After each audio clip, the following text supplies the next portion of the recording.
Apple is reportedly launching into its iPhone 15 production in India, according to Bloomberg, with the tech giant's supplier Foxconn set to begin prepping for delivery out of its India factory just weeks after shipments out of China begin. Yahoo Finance's tech editor Dan Howley joins us now with the details. Hey, Dan. That's right, Brad. Apple is reportedly beginning production of its iPhone 15 in India.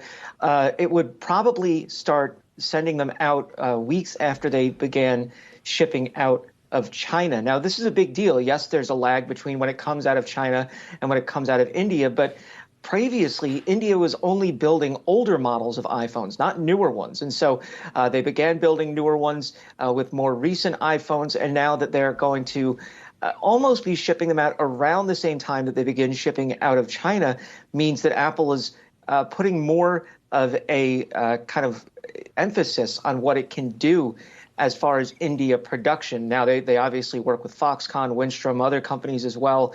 There's talk about Foxconn moving deeper into India, but the vast majority of their plants are still in China. The vast majority of their production is still in China, and Apple is trying to diversify that. This comes after, obviously, the COVID shutdowns that we had seen in China, the supply chain disruptions that resulted in that, and then the U.S.-Beijing tensions that we're seeing continue to percolate. And so Apple is trying to make sure that it still has the capacity in India, but in China rather.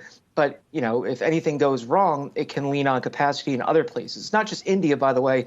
They're looking at Vietnam, Indonesia, places like that as well. And so, you know, if something does happen where, you know, the U.S. blacklists certain Chinese companies and then China decides to retaliate by potentially going after Apple, which is something that a number of groups have brought up and Apple probably fears itself, then it wouldn't necessarily be caught without the ability to produce iPhones globally, but it would be hit substantially for that production capability. But now, as we're seeing, they're moving forward with the ability to build in India, and that's a positive sign for Apple.